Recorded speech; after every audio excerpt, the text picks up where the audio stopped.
thank our partners. And for some reason, regional is not appearing there, but we have 9 incredible partners from the county who are helping us kind of spread the word about solar all across Lancaster, including the Lancaster Science Factory, who were very gracious in letting us use this space today.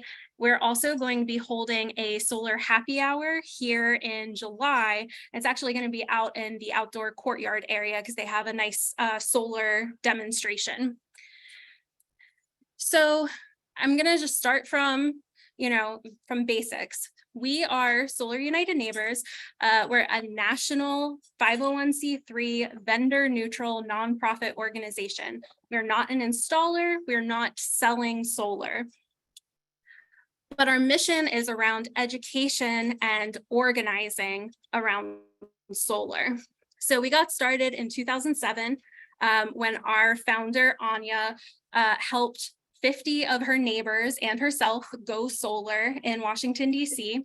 And that was our very first solar co-op. Since then, we've had over 376 solar co-ops nationwide. We have members in all 50 states, and over 7,800 homes have gone solar with us.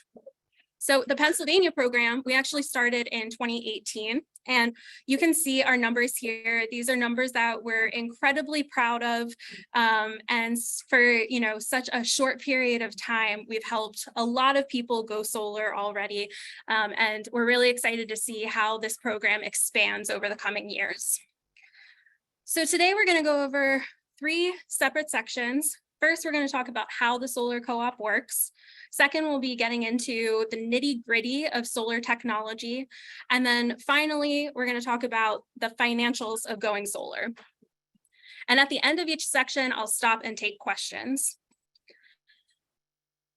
So the benefits of joining a solar co-op is that you get a really good value on installation. The reason that this is true is because we get a large group of homeowners, small business owners, and nonprofits to go solar all at the same time. So then the installer is able to offer a competitive rate to all of the homeowners. So by that process, you're also able to get support from all these people who are with you going solar at the same time, but also from us at Sun. We are technical experts in solar. We're there to act as consumer advocates. Oops. And we are there with you through the process and afterwards to help answer any questions you have, but also any issues that might arise. So you also become part of this growing solar movement happening across Pennsylvania. We're seeing more and more solar being adopted in Pennsylvania. And then as part of the co-op, you can actually get a free customized quote for a solar installation for installing battery backup or a level 2 electric vehicle charger, and you can get any one or combination of those things. So this is the solar co-op process. It is variable depending on the co-op. Typically, it takes about 4 to 8 months. But you're here at step 1. You're learning through one of our info sessions. And then if after the info session, if you feel motivated, you can go sign up to join the co-op. So is anybody here already signed up to be a member of the co-op? A couple of you. Okay, yeah. And so then what's great is that the next step is going to be spreading the word, sharing information about the co-op with your friends, family members, your neighbors, and coworkers. So this allows us to get a lot of people to go solar at the same time, which means that installers are going to bid even more competitively, which means a better price for you. So typically around month 3 is when we have about 30 co-op members.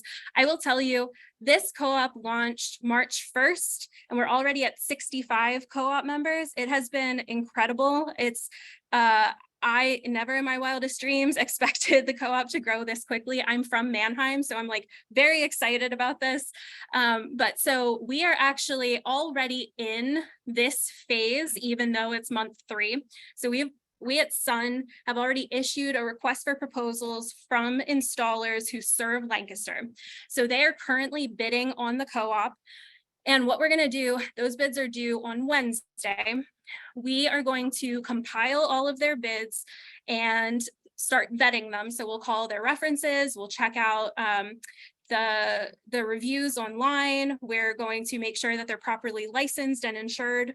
And then a group of co-op members called the selection committee actually come together and in one night review all of the bids and choose a single installer that best suits the needs of all co-op members, or as many as possible. So if you are interested in serving on the selection committee, you would indicate that when you sign up for the co-op. If you've already signed up, then you can email us and I'll make sure to include you in that list. But so once a single installer is chosen for the co-op, they will begin reaching out to all the members and basically start doing site visits and evaluations.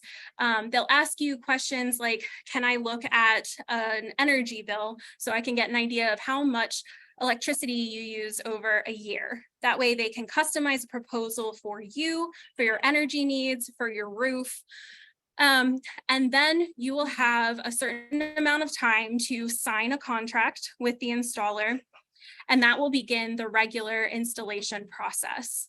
And then once everybody is installed, we will have a celebration, and this will again bring everybody back together in person. You can kind of show off the technology that you installed in your home, share photos, and just see what has changed or what may be on the horizon for solar in Pennsylvania. Okay, and so then I just wanted to drill down quickly on that installer selection process because it's actually really important to the success of the co-op. So like I said, Solar United Neighbors, we are not an installer, we are vendor neutral. So we think it's really important that the co-op members, the ones who are going solar, are the ones who choose the installer.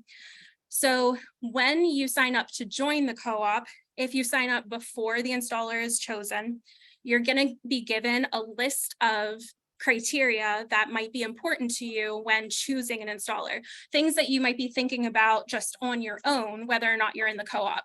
So these things would be price, equipment quality, the warranties, the experience of the installer, and their location.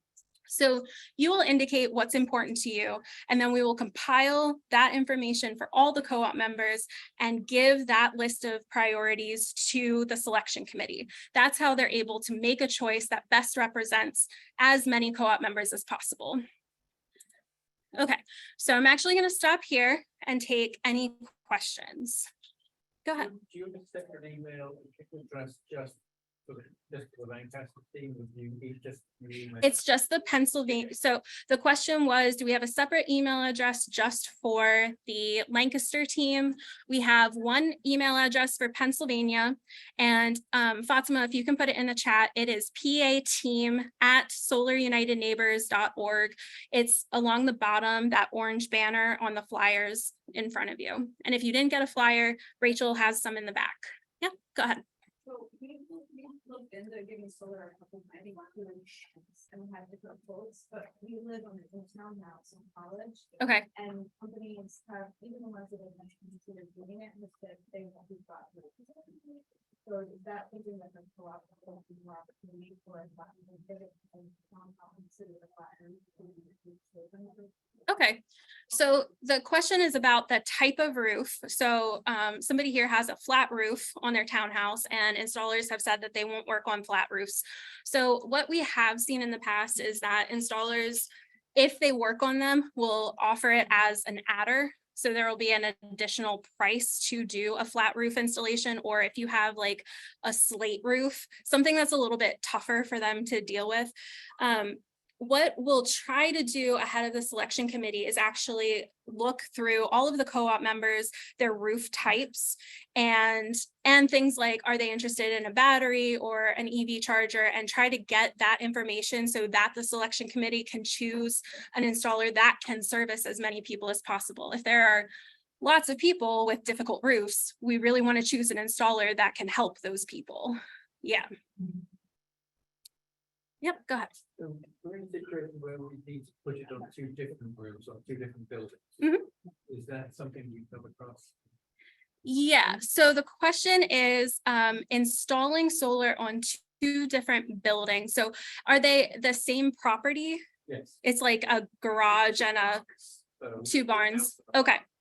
So in that case, as long as it's the same property, the same meter owner, it shouldn't be a problem. The only thing is going to be, you might have an adder for trenching the power lines. And we're going to talk about that a little bit more in the next section. But yeah, as long as it's all the same meter, you're good. Are you gonna talk about what's the problem with the Blackwood? We living on the same street, so we have the, the same kind of house. So, or is it something you can talk about now? Like if you present on it later. Just general issues with solar and flat roofs, Yeah. you mean? What's the main problem? Yeah, I'll talk about it a little bit in the next section. And so then if I don't answer your question, just let me know. Yeah. Okay, so any other questions? Okay, so Fatima, any questions? Yes, Monica, we have one question, and I think it's good for in-person people also. So here a participant is asking, do the installers have a minimum quantity of co-op members that sign up to get a deal? That is, if not all co-op members decide to move forward, then is there a chance we would lose out on the deal? Okay, so the question is this one here: do installers have a minimum quantity of co-op members for everyone to get the deal? So the minimum number of co-op members is however many we've like told them when they bid. If they bid, we take that price, we give it to you. If you accept it, that is what they have to honor. So there is no real minimum. We go to them with the minimum that we see will get everybody a good deal. So we went to them when we had about 45, and then it jumped even more after that. So they are aware of how many people are in the co-op and are bidding based on that number. And if not all co-op members decide to move forward. So, okay, for example, if 100 people join the co-op, which is our goal, and only one person goes solar, then the installer would still honor that because that is the price that they offered to the co-op members. Any sales they can't make, that's kind of on them and their sales department. That is not anything to do with you. So you would not lose out on that co-op price. Once it's locked in the bid, that is the price that they're going to offer everybody on their customized proposal. Yes. Does it ever work the other way? So say you go to them and say, we have 40 people, Mhm. and then you end up having 100, do they ever reduce it further because? Okay, that's a really good question. So the question is, if we start with 40 when the installer bids, and then we end up with 100 people who all go solar, does anything ever change with the price? So we will upfront ask the installer what their capacity is, and they will say 100, 200, whatever it is. As long as they are offering proposals at that co-op price, they have to honor it. That is part of the co-op. And so if they get to a place where they feel like they're giving out too many proposals, we'll talk to them and like cut off new members of the co-op, but everybody who's still part of a co-op will get the proposal at that price. Okay. So, kind of like a question, if there's 100 people after the bid was on 40 people, so there's much more people that are interested in the installation. Is there any chance the price could go down because there's more people? So, or is it like, I mean, was that the question? I wasn't sure. yeah, the question was, I guess, like, will the price change if the number of members changes, like as the co-op grows? Yeah, so if we go back to this slide, if it lets me.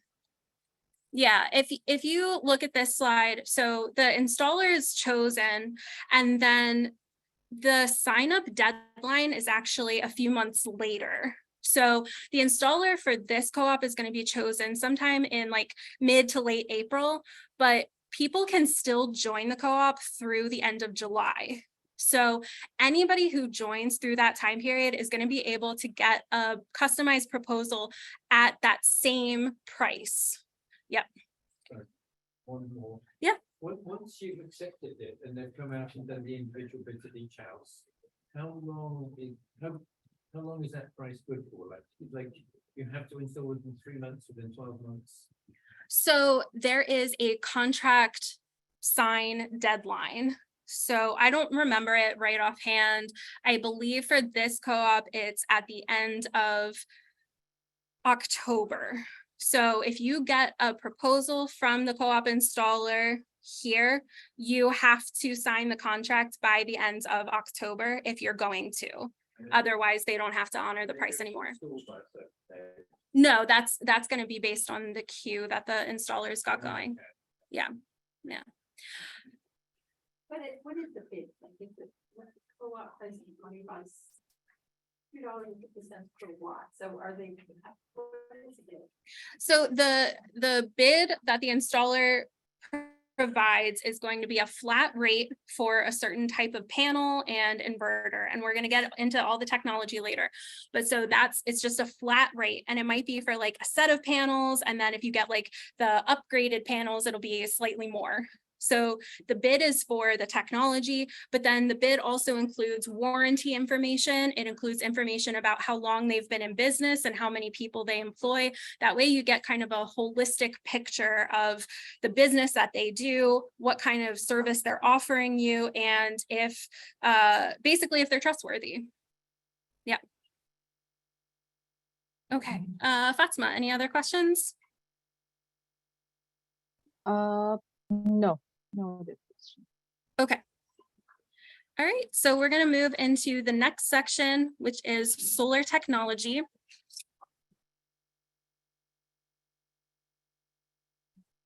Okay. All right, so as I'm talking about solar, just know that it is a shorthand way of talking about solar photovoltaics or solar PV. That is the technology that converts solar energy into electricity. And at the heart of solar are solar cells. They're still predominantly silicon for the technology. They're those little blue squares on the left side. But everything else in that solar panel or module is really there to protect the solar cells and give them a nice long lifetime. And so that they can exist outside and kind of weather the elements for 25 years. So they've got tempered glass, an aluminum frame, a polymer encapsulant, and all of that, like I said, is to protect them. So if you string a group of panels or modules together, you have a solar array, which is what you're going to put on your roof or in a ground mount. And the arrays are measured in something called a kilowatt or 1,000 watts. So this example at the bottom is 12 350 watt panels. So it's important to note that panels are like light bulbs. They each have different wattages assigned to them. So when we string them together, these 12 350 watt panels, we have a 4.2 kilowatt array. So the average residential size system in Pennsylvania, it tends to be between 4 and 15 kilowatts. And that is really going to be based on you, the amount of energy you use per year. It's also dependent on your budget, how much roof space or ground space you have, and like how much energy you're interested in covering. So you could cover 100% of your annual usage, or you could cover 50%. And then the other term that might be helpful that you may notice is the kilowatt hour. You might recognize this one. This is power sustained over time. It's energy. So this is your actual electricity production. It's what you're going to see on your electric bill.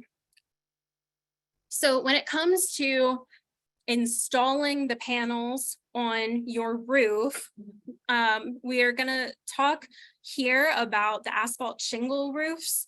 So these are still the most common, but in this case, they're going to drill a hole down to your rafters through your roof, and then they're going to secure really tightly so that it's really nice and secure.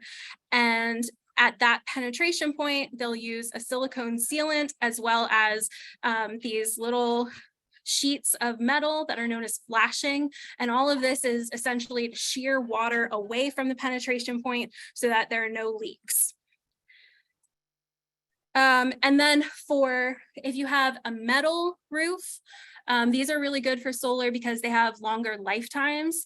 So a lot of them are standing seam metal roofs, and all you have to do is clamp the solar panel to the roof, and then you don't have penetration, so no leaks. And then your question earlier about flat roofs, the issue with flat roofs is that penetration is really, it's almost like scary because you're going to be afraid of leaks, and more so with a flat roof than you would be with a slanted roof like this. So one option is a ballasted solar system. So in that you place a weight down, and that's what holds the solar panels to the roof. And in that case, they're still going to be sitting at an angle so that they get as much sun as possible. They're not going to be flat the way the roof is. And then when we're thinking about a good roof for solar, there are really 4 criteria. So the first is the orientation. We are in the Northern Hemisphere, so you're still thinking due south as much as possible. That's going to be the highest efficiency, but you can still get really good efficiencies with due west to due south to due east. And then you want as little shading as possible. Solar systems are able to handle an amount of shading and variable shading throughout the day. So that can look like trees, but also nearby buildings. So those are just things that you want to be thinking about. And then you do also want enough space for the panels to be mounted on. The industry standard is about 250 square feet. That's like the minimum size that most installers will actually operate on. And then you also want that to be contiguous. So any like roof space that's broken up by chimneys, dormers, those are places where you're introducing inefficiencies. So it's really better to just be a flat, kind of clean piece of roof. And then finally, you do want it to be as new as possible. So solar panels live for 25 years. That's how long they're warranted for. And ideally, you would want your roof to be up there that whole time so that you don't have to pay to remove the solar, replace the roof, and then put the solar back up. Some installers don't even do that. So it can really be extra cost. So if you have an asphalt shingle roof, they live for about 30 years. So we recommend that it be no older than about 10 years old. If you have a metal roof, that's a 50-year lifetime. So you've got a little bit more wiggle room there. And then if you can't install solar on your roof, or if you don't want to, you can always do a ground mounted solar system. So there are some pros and cons with ground mounts versus rooftop solar. So first, they are almost always a little bit more expensive than rooftop solar. And that's because you need to pour concrete to hold the structures. And then you also have to bury power lines so that it carries the power from the solar panels back to your home. So that trenching adds extra costs. However, ground mounted solar acts more efficiently than rooftop solar. And that's because you can orient it and pitch it so it is perfectly aligned to like maximize sun absorption. And then the other nice thing about the ground mounted solar is that you see that there's all this space under the panels for airflow. And so the cooler the solar panels are, the more efficient they actually run. So like I said, pros and cons with ground mounted and rooftop mounted solar. And then I'm sorry about that. The next components of solar are what are called inverters. So essentially when your solar panel produces energy, it is generating in direct current and your home runs on alternating current. So you need an inverter to switch that so that you can actually use the energy that you generate. The inverters also connect to the internet so you can see how they're producing That's one way that you can kind of keep an eye on it. So the top two are kind of for rooftop solar. So that's a string inverter with an optimizer and a microinverter. The optimizers and the microinverters clip to the back of each panel, so you can actually monitor them on the panel level, which is really nice if like one panel goes down. And then the string inverter is mostly used for ground mounts. It just treats them all the same, but you don't really need to know about inverters or have a preference. Most installers only offer one, or they'll tell you which one's going to be best for your system. And then now that we've gone through each of the components individually, we can kind of put it all together. So we have the solar panels on the roof, absorbing sunlight, generating direct current that then feeds into the solar inverter, which converts it into alternating current. That goes into your general energy mix in your electrical panel and powers anything that's on in your home. Any power that you're overproducing that you're not using in your home at that moment will actually go to your utility meter, which is now going to be bi-directional, and it'll feed out onto the grid. So in this example, you see you are still grid tied. This is still the most common and effective way of going solar because you actually use the grid as your battery backup. And so I'm gonna kind of go through that a little bit more. So if you picture a day that's really sunny, so, a summer day, your panels are absorbing a ton of sunlight. You're not using a ton of energy in your house. All of that excess energy gets exported onto the grid. You are going to be compensated by your utility for all of that excess energy. And that's because they're going to take that excess energy and sell it to your neighbors, probably at full retail rate. So at this point, it's really useful to introduce a concept called net metering. But essentially, with net metering, all of that energy that you export at a one-to-one credit, you are going to be compensated at full retail rate. In Pennsylvania, it is really good, which is still surprising to me, but we have great net metering rules in Pennsylvania. So you're going to get full retail rate for all of the kilowatt hours that you send to the grid. But then if you're ever not producing, if it's nighttime, cloudy, winter, whatever, you're actually going to be getting power from the grid. So you'll never be without power. It's not like your house isn't going to be running in the evening. So the way you're going to see net metering is actually on your electric bill. So this is a PP&L bill. It is really important to mention that if you go solar, you will need to go back to default service for your utility. If you're buying power through PA Power Switch, you have to get back onto default service. That's the only way you're going to get net metered at full retail rate. So for this person, they have solar, and essentially what happened is they started the month with a certain number of banked kilowatt hours. So up to that point, every time they overproduced and sent energy to the grid, those hours, those kilowatt hours went into a bank. PP&L kept account of them. They previously had 55 kilowatt hours. This month, they added 53 kilowatt hours. So now they've got a new banked balance, and that's all banked kilowatt hours that they get to spend down the rest of the year when it's darker out. So that is how solar pays for itself. So they had a bill. I don't love the PP&L bills. I don't think that they're like especially helpful at seeing, but this bill would have been probably about $80, $90. Everything got credited and reduced because they overproduced.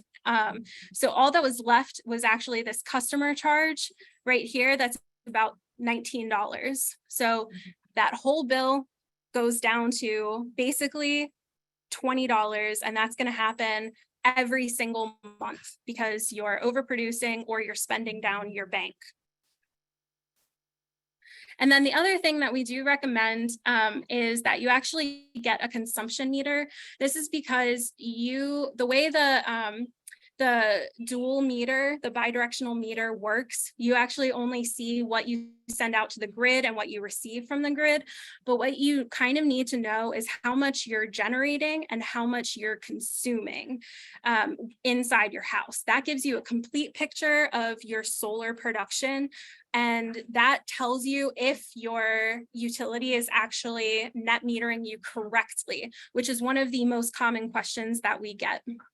So the consumption meter, a lot of installers offer them. They tend to be $200 to $600, and it'll show you. So this is an example. You can see in blue the solar production throughout the day, and the consumption in the house is in orange. And so you see how they don't perfectly match up. But here around 2 p.m. is when they're actually going to be using directly the sun or the solar energy that they've produced. And then down here around 8 or 9 o'clock is when they're going to be pulling energy from the grid. And then all the rest of this is going to be energy that goes towards their bank that they're getting credited for. And so I'm going to end here with some frequently asked questions. So the first is, what types of warranties come with the solar system? There are 3 different types of warranties. The first is a manufacturer's warranty that comes on the equipment. So that would be on the solar panels, on the inverters, materials like that. And those tend to be for about 10 to 15 years. Then there's a labor or workmanship warranty, and that is from the installer. That covers any damage to your home, any leaks, and that's widely variable. I've seen everything from 1 year to 25 years. And then finally, there is something called a power production warranty, and that's just a really good way to compare panel to panel. It essentially says how much efficiency is lost in the panel over the course of its lifetime. So it might say it'll lose 1% of efficiency every year, or it'll say by the end of its lifetime, it'll be at 80% efficiency. For your homeowner's insurance premiums, it could really, we've seen them go up, we've seen them go down. It could go up because adding solar does add to the rebuilt value of your home. So we just recommend that you talk to your insurer ahead of time, get an idea, and then shop around, because it really shouldn't affect your premium that much. But then there are some insurers that offer sustainability initiatives that might actually reduce your premium if you go solar. And then maintenance is a key selling point to solar. There are no moving parts, and you don't need to have it cleaned. In fact, cleaning it is it doesn't really change things. If you're on a pitched roof, then, rain, snow, they're gonna clean the debris off. So you really don't have to do anything. We do recommend you have somebody out to check on the system, maybe after 5-10 years, and you can talk to your installer about that. And then solar systems do last 25 years. They don't just stop working after 25 years. That's just how long they're warranted for. So you could keep them for, 40 years if they're still working. And with the co-op, you would be the owner of your solar system. It is a contract that you are signing with the installer personally. So there's a group discount, but you're the individual contract signer. So I hope that makes sense. And then if you're in an HOA or a historic district, you are probably going to have to go through special permitting process or an application process. So is anybody here in an HOA? A homeowners association? No? Okay. Yeah. So then if this comes up, then just let us or the installer know. They know how to work through this process. And I'm going to leave this up, but does anybody have any questions? No, I went through so much material. I have one question. So our bonds have galvanized zinc groups for standing theme. Okay. which need repainting. Get somebody up on the barn roof and repaint them every 4 years. Oh, okay. How much do these panels, when they join together, is that like watertight between them? So there's going to be no rain going on the roof underneath that area where the panels are? No, so the question is, how tight are the panels to the roof? No, there's typically it's about 9 to 12 inches of space between the roof and the bottom of the panels. So and then the panels are actually usually not even pressed tightly to each other. There'll still be space in between them. Yeah. Yep, go ahead. Consumption meter that Yeah. you spoke about. And there was a variable price for that. Is that something that could be negotiated by this committee with the installers as part of the bid? So the question is about the consumption monitors and it having a variable price, so between $200 and $600. And would the selection committee be able to negotiate with the installer over that price? So with the way the co-op works, there isn't really any negotiating. It's how the installer's bid is what you would accept.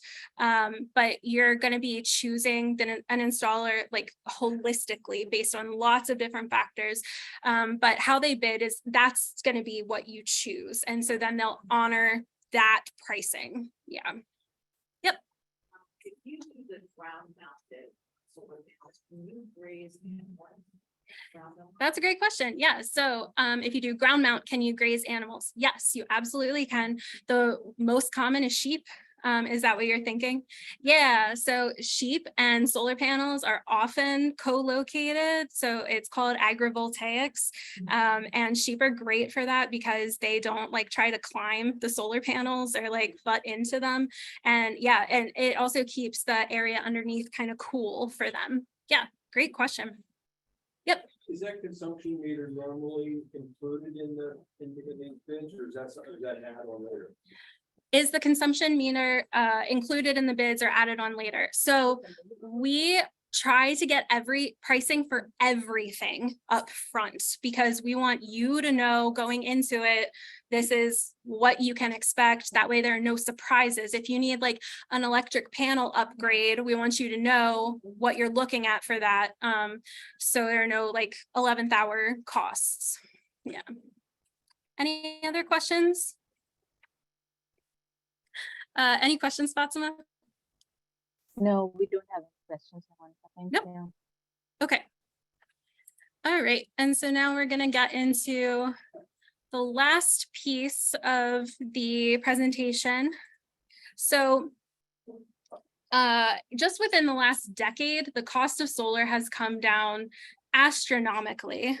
People who went solar in 2010 tell me that they wish they had waited a few years to go solar because that's how much the cost has dropped. And you can see 73% since 2010. It's really becoming much more accessible to folks.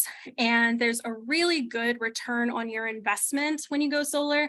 And that's because of net metering, because you're getting paid for the energy that you're producing year over year.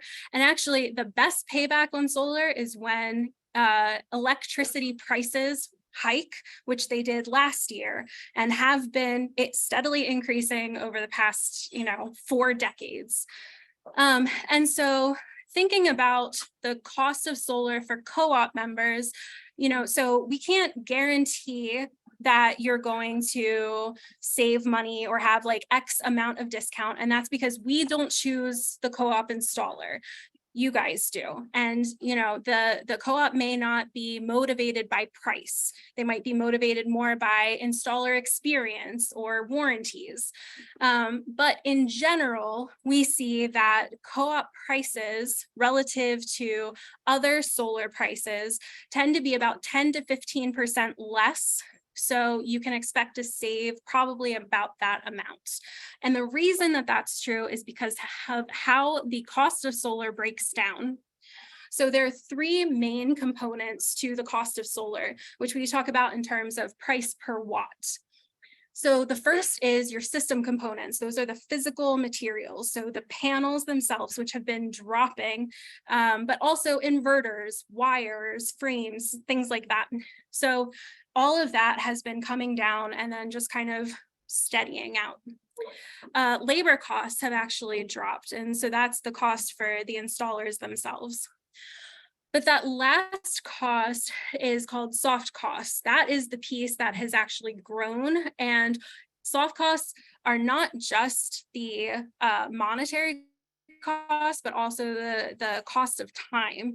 So here is everything that's associated with permitting, applications, the amount of time it takes for your municipality to approve an application, and then your utility interconnecting you.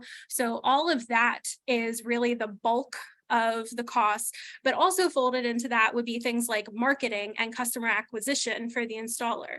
And since we bring a large group of homeowners who are educated about solar and interested, actively pursuing going solar right to the installer, they get to save money on marketing and customer acquisition and pass those savings along to you. So here is an example of the cost of solar. It's also on the back of the flyer if you're here in person. So essentially what we see for the average co-op price for going solar in Pennsylvania is about $260 a watt. So what does that really mean? So we have here two columns, and I'm going to mainly focus on the one on the right. That is the average size system that we see for co-op members in Pennsylvania. The 5 kilowatt is a slightly smaller system, so maybe for a townhouse, that would be about what you're thinking. But it's useful to see that the prices do scale with the size. So your ticket price for the average size system in PA is going to be about $26,000. And then if you're able to take advantage of the federal tax credit for solar, that's going to knock off 30% of the price. So your net cost you're looking at is around $18,000. Now, every single year, you're going to be saving money on electricity, the way that I showed you with the bill earlier. So in that first year, you would expect to save almost $2,000. And then that's just going to accumulate over the lifetime of the solar panels. And it's actually going to get better because the cost of electricity is going up. So your retail rate is increased. So by the end, you would expect to save at least twice what you paid for the panels. And we see in Pennsylvania that solar pays itself off in about 8 to 12 years. And then there is one final component. It is this solar renewable energy credit. That's another source of income that you can have with solar. So this is essentially crediting the green value of solar, the fact that it's not a fossil fuel. There's a policy in Pennsylvania that means that utilities have to get a certain amount of their electricity from renewables like solar. And there is a solar carve out, so it's from solar specifically, and they'll buy and sell that solar energy on a market. And then since it's on a market, the cost is variable. It's about $40, but so you could expect to receive about $40 for every 1,000 kilowatt hours that you generate. And so over 5 years, that's about $2,400. But again, that's a little bit variable, and it is on a market, but that is, you know, an extra source of income for folks. And then in terms of how to pay for solar, there are 3 options. The first is just the cash option. You pay it all upfront. It is the highest upfront cost, of course, but it's also all savings after that point. The second option is for anybody who runs or who is a farmer or runs a small business in a rural area. And I believe parts of Lancaster County count for this, but you can apply for grants and loans through the USDA. And then finally, number 3 is loans. So these are national and local loans. And you can see this. These are going to be, you know, a home equity line of credit. You can refinance. You can get many other types of loans. And in fact, most installers offer financing. But really what we recommend is that you just shop around to find the best terms for you. And we're happy to have conversations with you to help you understand what that might look like for you. And one other nice piece is that as a co-op member, you would have access to really good low fee loans and low interest rate loans from the Clean Energy Credit Union or Community First Credit Union. So that's another option for you. And then here we have an example of financing. It's for those same systems that we saw earlier, the 5 kilowatt and the 10 kilowatt. And then it's just 2 terms of loans, a 10-year or a 15-year loan. And really the difference between those is you're either going to have a lower monthly payment or lower total interest paid. In all of these cases, you'll notice that your net profit is less than if you paid with cash, but that's always going to be true for financing a system. And then one other thing I wanted to mention is we don't talk about leasing solar, and that's because with the co-op, nobody ever bids with a lease program. We know that there are options to lease solar available probably to all of you, but that's not part of the co-op.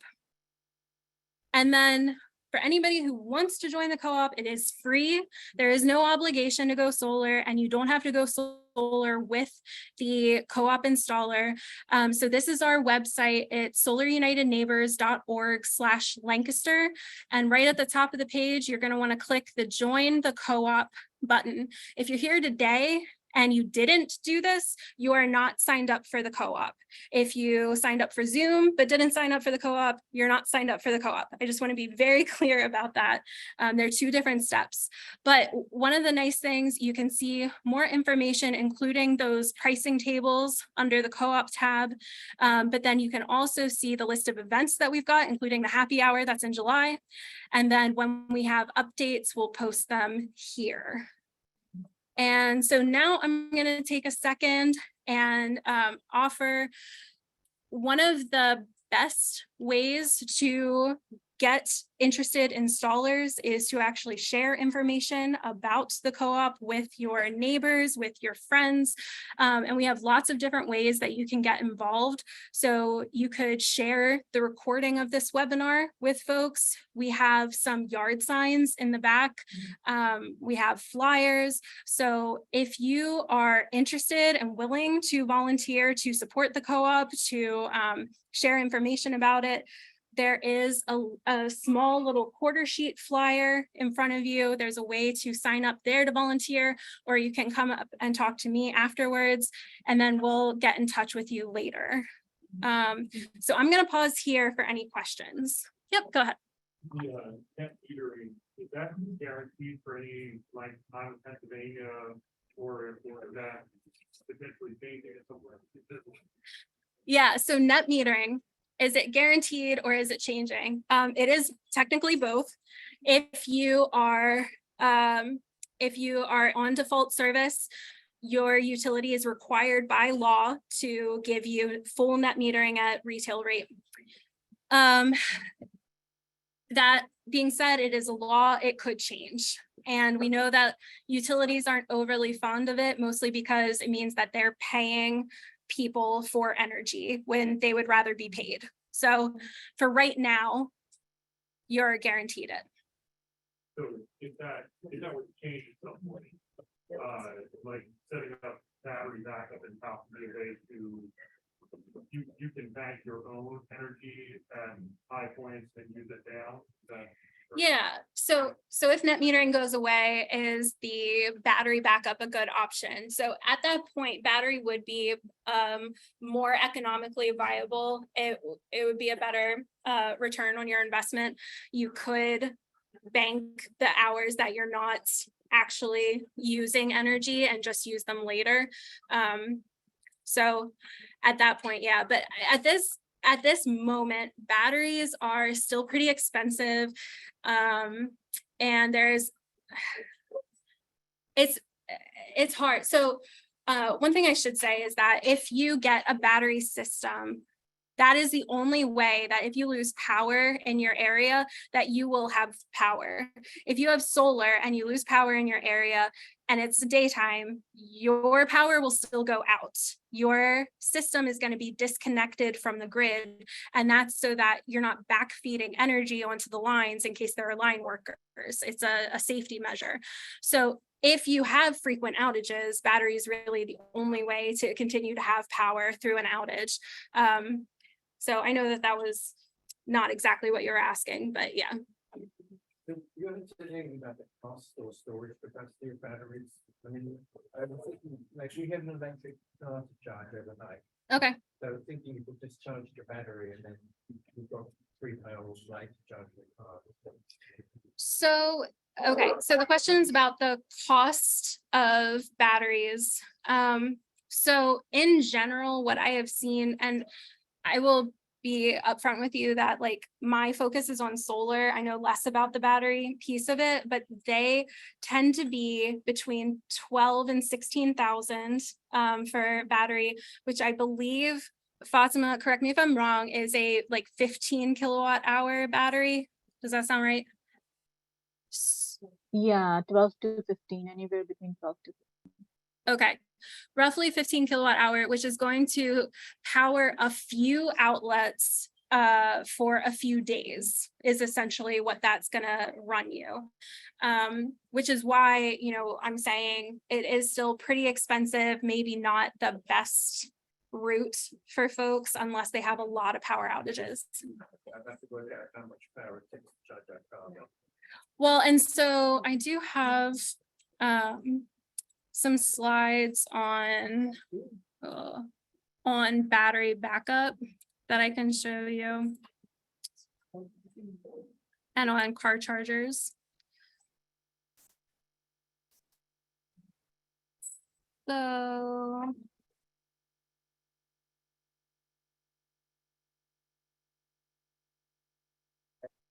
okay.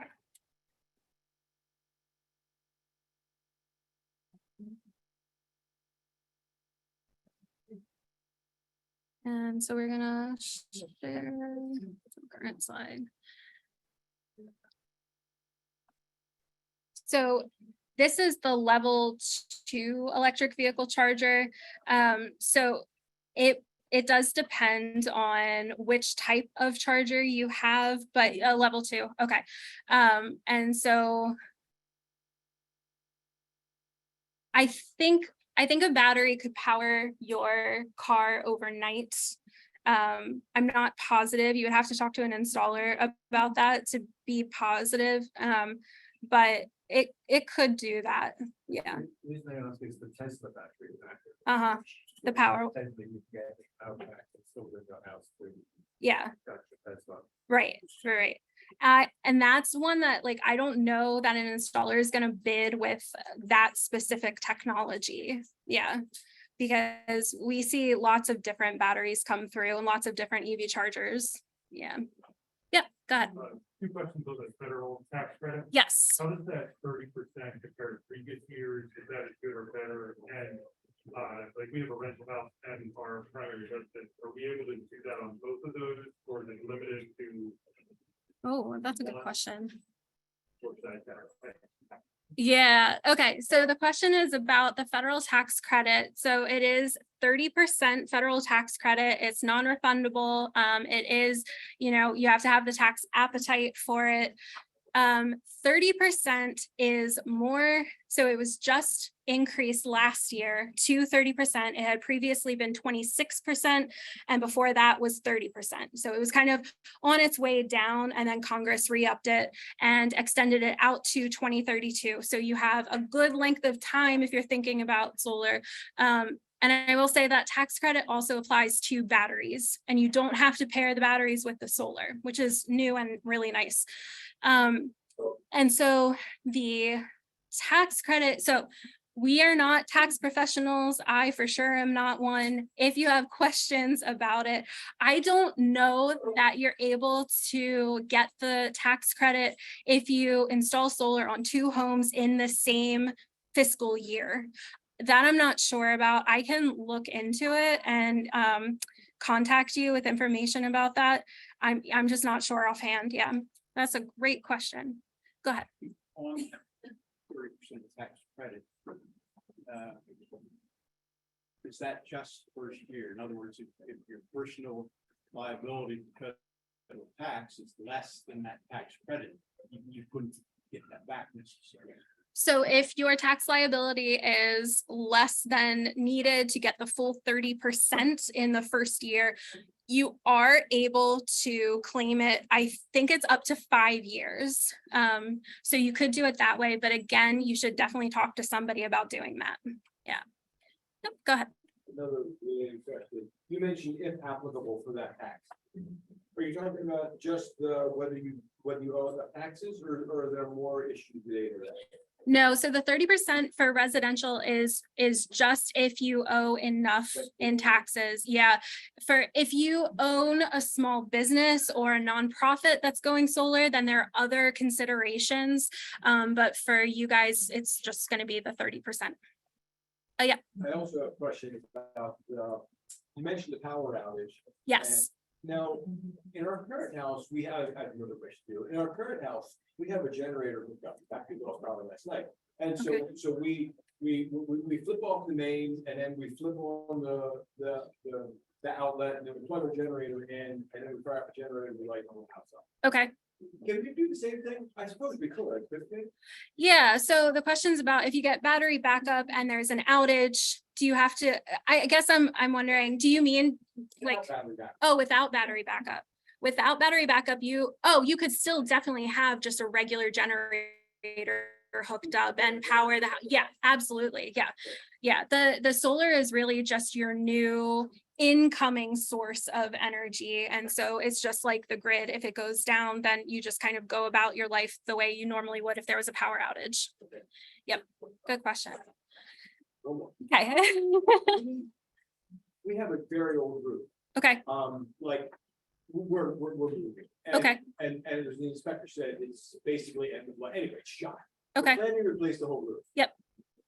I was thinking that we should do this all in coordination, but it sounds like you put the new roof on, then you drill holes through it and you seal it up and you have any amount of stuff.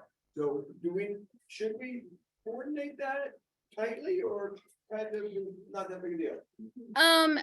I would say, so if you're getting your roof replaced anyway and want to go solar, I would say as long as you get the roof replaced first and then install the solar within like 5-10 years, you're good. You don't have to do it like one and then, 10 minutes later install the next, it doesn't have to be like very tightly coordinated. Yeah. So the roofer doesn't really need, I mean, we'll tell the roofer, but it doesn't really matter. No, just if you go solar through the co-op, you will want to talk to your installer about that expected timeline, just because then they can kind of work around that with you. Yeah. Yep, go ahead. Well, I'm just thinking. But I'm thinking like, so if flat roofs are more challenging, is it better if there's a lot of people with flat roofs that are all interested in this area without making help fund or any of that? If we had, so the question was, if flat roofs are more challenging, is it better to have a lot of members of the co-op who are interested in flat roof installation? Would that like incentivize the installer to bid that way?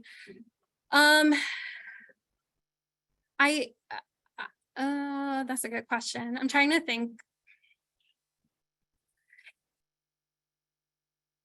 I think if we had a lot of people up front who are interested in flat roofs and I knew about it, I could talk to installers as they're bidding and incentivize them to bid with an adder for a flat roof or just to have it be part of the flat rate.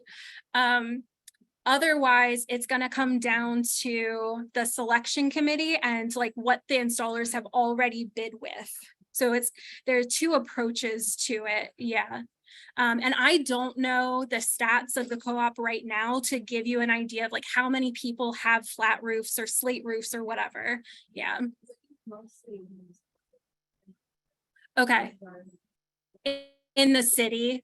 Okay. Okay. That's good to know. Yeah. And they're probably also going to be slightly smaller roofs, I'm imagining, if they're like townhouses, just like square footage wise. Yeah. Okay, Somewhat okay, wider. okay, Other than narrow, okay. but most of them are covered by- Oh, gotcha. Okay, okay. So what's the main issue with flat roof? What's? The main issue with flat roofs is just leaks because the water pools around the spot where the roof's been penetrated to hold solar. But if you can do a ballasted system, it's just weighted, in which case there are no penetration points, so then you wouldn't have leaks. So, yeah. It's not a question of the structure of the roof or the weight on top of the roof, it's mostly just like leaks. Yeah, and it is a question of if the installer is able to do a ballasted system, if they're able to work on flat roofs. It really does depend on like their abilities. Yeah, Is the I know you mentioned like getting a couple people. yes. The question like what kind of group? Yeah, no, that's a really good point. And like something that I should be aware of as I'm leading the selection committee is that there are a lot of flat roofs in the city. So having an installer who's able to work on flat roofs is going to be a priority. That's really helpful. Thank you. Yeah, go ahead. The solar renewable energy credit, Yes. the way I stated, it sounds like it's only for the first 5 years. So the solar renewable energy credit is not just for the first 5 years. We just only give pricing for 5 years because it's bought and sold on a market. So after 5 years, it could be $400 or it could be $1. We have like no way of forecasting. Yeah, I also really understand the tax credit. the tax credit. Yep. You go out of more than 1 year. Can you extend it over more than 1 year? Is that the question? Yeah, I think you can extend it over 5 years. Okay, but definitely talk to a tax person about that. Okay, great. I just read the iOS page on it. Basically, you can't go to zero, you can't go to the zero tax. Yeah. If anything will automatically go over year after year. Oh, okay, that's good to know. Thank you. Yep, go ahead. You know anything about like what kind of how sale value, like you said about 8 to 12 year payoff. Yeah. If even if we're sharing, like if they're like for 5 years in their house, they're not gonna hit that point, but would they be likely to recoup the investment up front? Yeah, that's a really good question. So it's about the increase in the resale value of your home. So the payback period is 8 to 12 years. If you sell back your home before that, are you able to recoup part of your investment? And the answer is yes. So in general, we see like nationwide studies show that solar adds about 4% of your home value back. So you are going to have greater home value. So you should be able to recoup some of those costs. In general, we see that 4% correlates to the cost of the solar, which makes sense. Yeah, great question. And that's just because you're paying less in electricity bills, which people love. I'm gonna go back. So I'm gonna stop here and I can continue to take questions. Fatima, were there any other questions that I didn't address? No, Monica, we are good No. here. Yeah. Okay. So if you are interested in joining the co-op, you can sign up at solarunitedneighbors.org/Lancaster. And if you have questions, if you're interested in volunteering, if you have issues with the sign up form, just reach out to us at PAteam@solarunitedneighbors.org. And I just want to thank all of you so much for joining us today, coming out on a Sunday. Really appreciate it and hope that you learned something about solar. And I'm going to stop the recording now, but thank you all.